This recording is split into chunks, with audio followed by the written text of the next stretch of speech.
At the very least, I will say this. At least we're not like Canada, who are literally allowing people to just like off themselves, and you have nurses and doctors, recommending it to patients with arthritis. You're like, oh, I have a little bit of arthritis in my wrist. They're like, have you thought about taking a way out? That's what they're doing in Canada. So at least we're still better than those dude.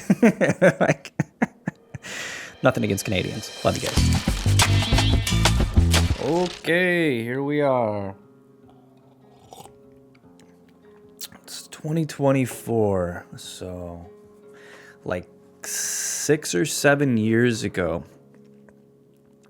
I woke up in the middle of the night with a pain in my side, and I was like, this is not normal. And I got out of bed and went to the couch and basically sat up all night. And then in the morning, I went to the doctors, went to the hospital, and,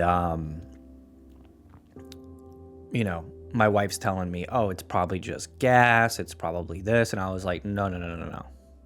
I have appendicitis. I guarantee it. It did not feel normal. They ran some tests. Turns out I did have appendicitis. Part of me was terrified that I had to pretty much be prepped for surgery immediately. But the other part of me felt a little vindicated because I was like, I'm right. That always feels good. And this was in Alaska, to give you some context, which isn't exactly known for its like world-class healthcare.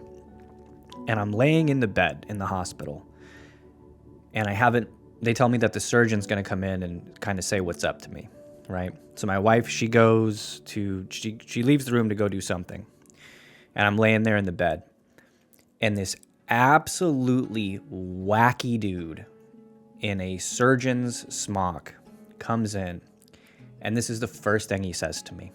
He says, are you gonna be an idiot like the last guy and tell me not to do the surgery and try the pill option, or are you gonna listen to what I say and do the surgery? Because the last guy, and he did say the F word, his fucking appendix exploded. That's how I met my surgeon. And I said, I'll do the surgery. And he said, good. And then he walked out. And that was the totality of me meeting the surgeon who was going to do my appendix surgery. Now, I am a good American, which means I like to self-diagnose through WebMD and look up worst possible scenarios for all things health related. And I know that surgeries, when they go wrong, a lot of that is actually due to the anesthesia process. And I was pretty terrified to go into surgery. I'd never been under anesthesia before, and until you've done it at least once, you don't really know how your body's going to react. So I was pretty nervous. And he did nothing to settle my nerves, zero bedside manner. Now, here's what you got to know about appendix surgeries. They should take like a week to heal. Some people get their appendix removed and they're like out of the hospital same day, back to work on Monday. No big deal. I couldn't get out of bed for like almost 2 months after my surgery. The bruising was extensive. This dude, it was obvious, went in there and just manhandled my innards without zero fucks given. So, it was a brutal recovery process. Since then, and I should throw this out there too. He did such a bad job that when they tried to collect the bill for the surgery, I was like, hey, I noticed that there are a lot of people, right, who are trying to file a class action lawsuit against you, like on his reviews, like they were getting together, they had found like lawyer representation. They were getting ready to like sue this guy. I said, and judging by your bedside manner and how we were introduced and judging by the healing process, I think I'm going to go ahead and sue you too. And they tried to collect that money from me for like a year until finally I was like, okay, I'm actually going to sue you now. And then they dropped it. They dropped it was like $8,000. And they basically said, okay, never mind. So I didn't have to pay for it with money, but I did have to pay for it with a lifetime of getting these absolutely shooting pains in my side from time to time. Okay? Last night, I was in the shower. I can hear my kid outside running around having a good time. That makes me feel happy. I was in the shower last night, and I got what I would call the worst shooting pain in my side since the day that my appendix nearly exploded. And I toughed it out. I rolled around last night for 8 hours. I think I maybe fell asleep for a couple minutes. I took a huge chunk. I read a huge chunk of Peter Zeihan's Accidental Superpower 10 years later on. Great book, great author. Love that guy. Highly recommend if you're into geopolitics. He does a pretty good job at painting the world the way it is, why it is that way, and where it's headed. Anyway, as soon as the doctor's office was open, I went in because I was positive that for the entire night, I was positive that I had a kidney stone. At one point, I went to the bathroom and urinated, and it seemed to relieve some of the pressure on my side. And I was like, oh, this is a kidney stone. I was positive, right? So I go to the doctor's, walk in, don't have an appointment, sit there for like an hour and a half. And eventually I see the doctor. They take a urine test. They test for proteins. They test for all kinds of stuff. But they can basically see whether or not you have a kidney stone, judging by what is in your pee sample. And it turns out I didn't have a kidney stone, which was good, because I didn't want to have a kidney stone. I've heard they're very painful, and I've seen my wife give birth, and that's supposed to be kind of like the male equivalent, and to be avoided for sure.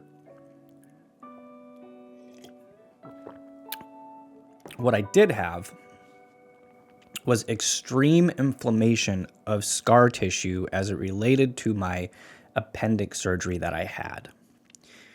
So a little bit of anti-inflammatories, blah, blah, blah. Not much they can do. That sucks. That really, really sucks. Because let me tell you something. I have started to kind of slip a little bit in my workout routine, my health routine. And I'll tell you why. I've been doing it for like 7 months now, right? Going swimming consistently, going bike riding when possible, trying to get my 10,000 steps in, weightlifting, watching my diet. I've been trying really fucking hard. But I just haven't seen the weight loss. I just haven't seen the muscle gain. I've seen my cardio improve, which is great. I've noticed that my sleep has been improving, which is great. But the physiological changes that one would hope after working your ass off for such a long period of time just hasn't happened yet. And that got me very frustrated and very down to the point where I was kind of like, fuck this. I don't want to do it anymore. It's a lot of work. I'm going to take a break. And I did take a break. And I went back, and I have a trainer at the gym that helps me out, because I originally started working out because I didn't want to get, I got diagnosed with arthritis, and I wanted to kind of get my body in shape so it wasn't affecting me. And every time I go to the gym, in the past, I wound up like somehow getting injured, like hurting my back or my knee or something. So I was just like, fuck it. I'm going to spend the money. I'm going to get a trainer. I'm going to learn how to work out right, because health was never really part of my family. I never really had anyone teach me like how to use the equipment or how to lift properly. So I was kind of starting from square one, and I got a trainer, and he's great. His name is Brian. What's up, Brian? And he told me one day, I was telling him my frustrations, dude. I was like, I'm not really losing the weight. I'm not really putting on the muscle. And he was kind of like, yeah. He's like, I've kind of noticed, He's like, for as much work as like you're putting in and what you're doing, you should be seeing more results than what you're seeing. You might want to get your testosterone tested. And so I was like, interesting. I have insurance. I'll go do that. And so I went to the doctor, and that's a story in and of itself, because the amount of blood they took out of me that day was wild. The lady was so certain that I was going to pass out in the chair that she literally drew my blood with one hand and then had her other hand like almost to my chest, waiting for me to just like fall forward. I didn't pass out though. And they took all this blood and I got my results back through my web portal. And this is kind of a two-part thing, which is number one, I found out that I do indeed have low testosterone, which is good because that makes me feel like I'm not crazy. Number two, there was a couple of other things that showed up on the test that made me kind of like worried a little bit. And I'm messaging my doctor through my portal and I'm saying, this looks worrisome. Can someone call me about this? Like, let's do a follow-up. Like, what's going on here? And no one got back to me. I had to book an appointment for like a month later after I get my test results. So I'm not even going into the doctor to find out, to actually speak to someone about my test results for like another like 3 weeks. All of this is insane. It's all insane. It's insane that I go in and I get this huge blood panel and then I don't get to talk to a doctor. They can't take the time out of their day to call me or a PA or someone to like explain to me, a layman, a fucking idiot, what's going on with these test results. No, I got to wait a month, right? And it's also insane that you can go in and get surgery, a pretty routine surgery like an appendix or something like that, and pretty much have your life destroyed over it. That's a little dramatic. Okay, I pull back. I take that back. My life isn't destroyed, but it is a constant thing that bothers me. You know, it's like migraines. It's not like debilitating. Well, some people have debilitating migraines, but it's not like debilitating. But it does fucking bother me like a couple times a week. So, medical industry, dude. I don't really get it. I don't get why insulin is like what, $300 per whatever here in the States, but it's like $30 over in Canada. I mean, I do get it. I understand the powers that be and how it's all the profit motive and how doctors get kickbacks from prescribing certain types of pills and pharmaceuticals from the pharmaceutical companies. I understand that the pharmaceutical companies have salespeople that they send into doctors' offices and give them the whole pitch and say, here's the kickback you'll get, here's what you prescribe it for, and the doctors say, cool, more money in my pocket. It all just seems like a really shady industry. Like, I think the shadiest thing about the medical industry here in the US is this. If I walk in and I need something done, they'll say, and do you have insurance? Here's the thing. If I say, no, I don't have insurance, right? That thing that I need might only be $50, $100, a test or something like that. Maybe $200, right? For a lot of things. If I say, yes, I have insurance, they are now legally bound to charge me the, oh shit, he has insurance price, which is like, let's just throw a zero on it. So something that was like $100 turns into like $1,000. And they bill my insurance company $1,000. And the insurance company goes, well, we only cover, so much of it until you meet your deductible. So then I have to pay $500 for something that they marked up to $1,000 that originally was only going to cost $100. But they're legally bound to do that. And they can't give me the cash only price once I tell them legally that I have insurance. This is the scam that we are in. This is the scam of modern America, And if you're like, oh, Taylor, do you have shitty health insurance? No, I don't. I'm a freelancer. I'm a YouTube guy. Obviously, I'm not making any money from this, but, this is my industry. And so I have to get my health insurance from the marketplace. I don't get it through an employer. So I'm paying like $1,600 a month for me, my wife, and my kid. It's decent insurance. But let me tell you a story, which I think is really fun. It goes a little something like this. In the past, when we had something happen, our insurance, we get a call from the hospital, and the hospital says, hey, your insurance is refusing to pay for this thing. And we go, that's weird, because it clearly says on our paperwork that they cover that thing. And when we call our insurance, they say, we never got a request to cover anything. You need to tell your doctor to send another request. And we got really tired of this because somebody was lying. So we had the great idea of calling up the hospital on one phone, calling up the insurance on the other phone, putting them both on speakerphone, and then having them talk to each other. And I wish I would have gotten this on recording because it was a total battle royale between the hospital billing person and the insurance account person. It was basically, this is what it came down to. The hospital was like, why are you lying? Why are you lying to these people? We've sent you 3 requests. Why are you lying about it? And the insurance person going, I'm not lying about nothing. We have no requests in our system. And they go, cool, I'm sending you a request right now. Says delivered. Did you get it? And they go, well, now we got it. And they go, cool. Are you guys going to cover it? And they go, we have to review it. And they go, no. We need to know right now while we're on the phone. Are you going to cover this? Look up your little sheet and do your things right here while we're on the phone because this thing has been dragged out for 6 months. And dude, the person at the hospital, like from the top rope, dropped an elbow, counted them out 1, 2, 3, and the insurance was like, yeah, we'll cover it. That's what it took to get through the scam that is insurance, right? Is it took someone, an advocate at the hospital in the billing department, being an advocate for us, being like, you guys are shysters, and doing this, going completely out of their way to help us on speakerphone in this situation.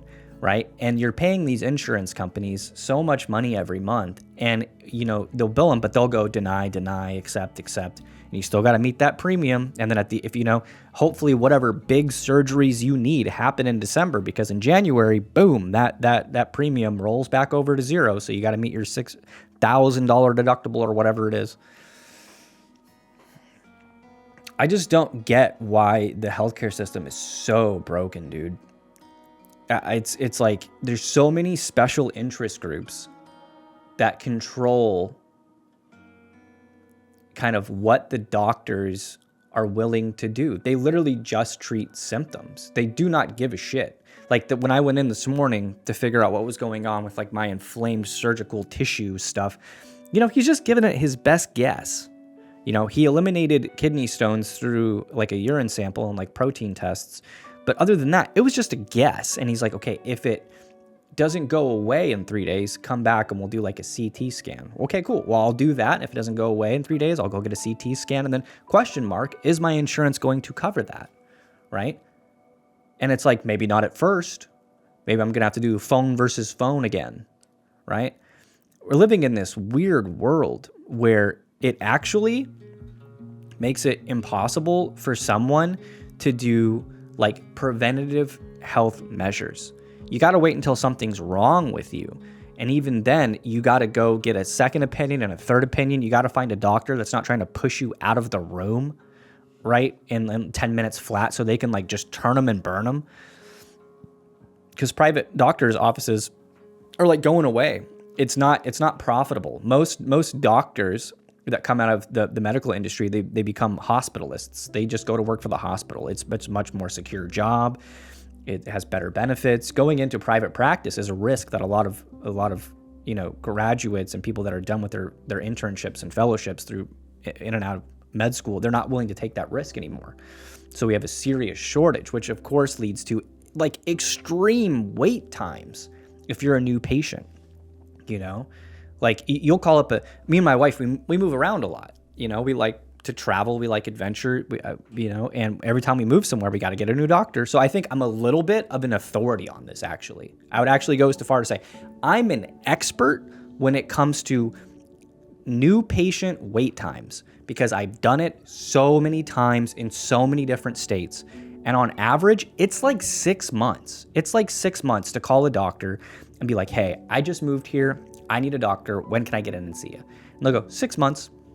Some people, and you know what? Actually, now that was maybe like 2 years ago. Now what happens is, oh, we're actually not taking on new patients.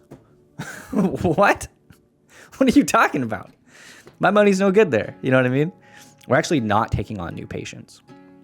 And you think that's crazy? Like this is actually crazier.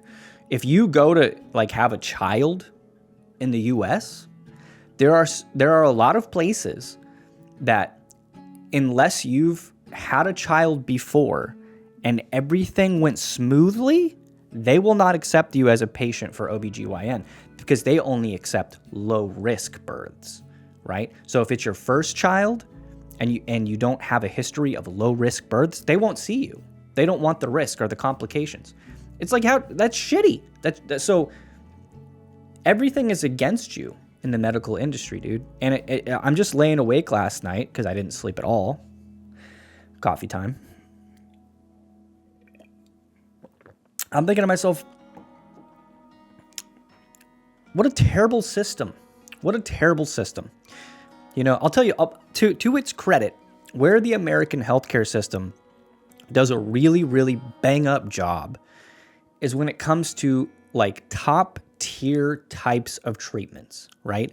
You need certain types of chemotherapy or immunotherapy or, you know, gene therapy or like, you know, stuff like that. They do a pretty good job. The research and development, you know, and the types of trials that they have and blah, blah, blah, those are all really good. But just like that's great. Let's build an entire fucking medical industry around the, you know, the outliers of people who need medical treatment. Let's not build it on the foundational medical structure of just the average person who needs to go in for a checkup and get a thing done. It's just a wild system, dude. It's broken. And I don't foresee, as populations grow, there's doctor shortages now. A lot of people, this has been happening for years, by the way. The smartest people in our country, right, in academia, students that are going through the academic process, they're not going into the medical field. They're not going into journalism. They're not going into the arts. They're not going into politics. They have been and are going into and will continue to go into finance because that is the best return on your time and money, right? So we've been sending our best and brightest to Wall Street. Meanwhile, Main Street gets fucked.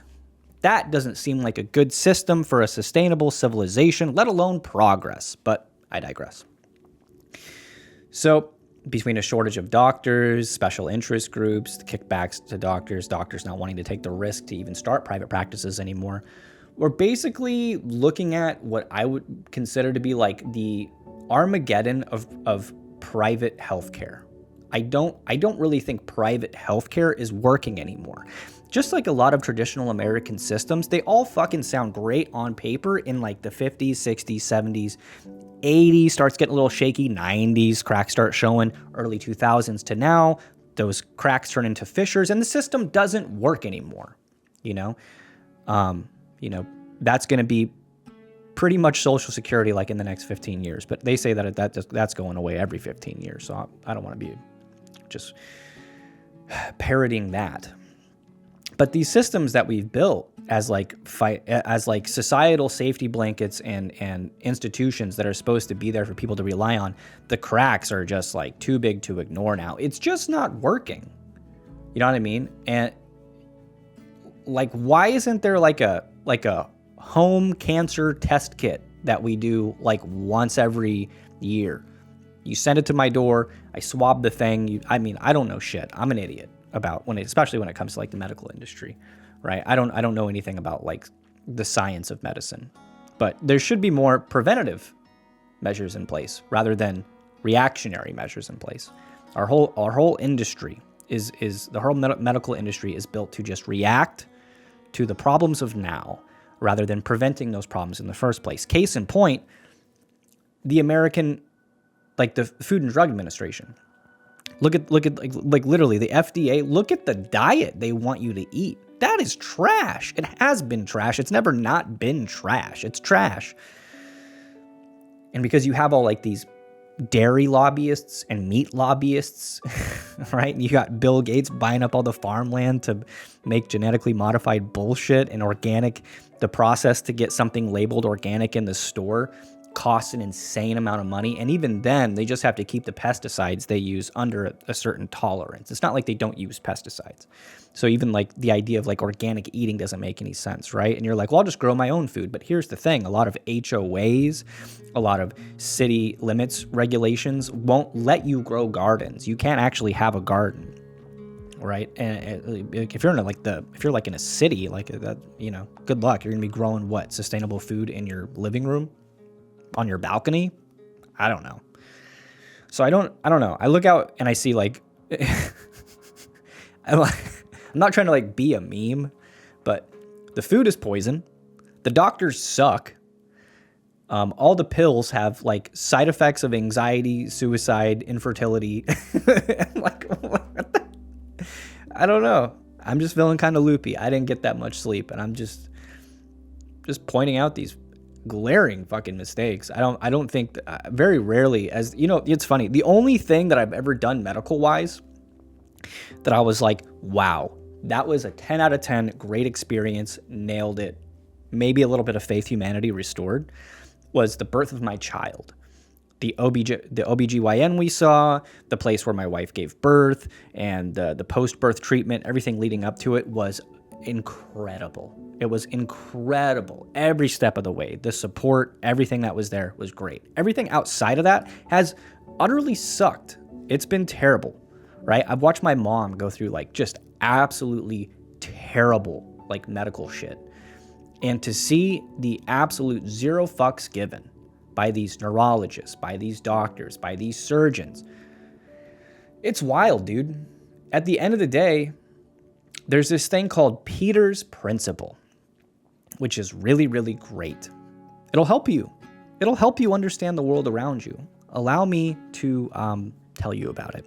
There's this thing called Peter's Principle, which says that in a capitalist hierarchy society, we are promoted based on the job we are doing, not the job that we're being promoted to.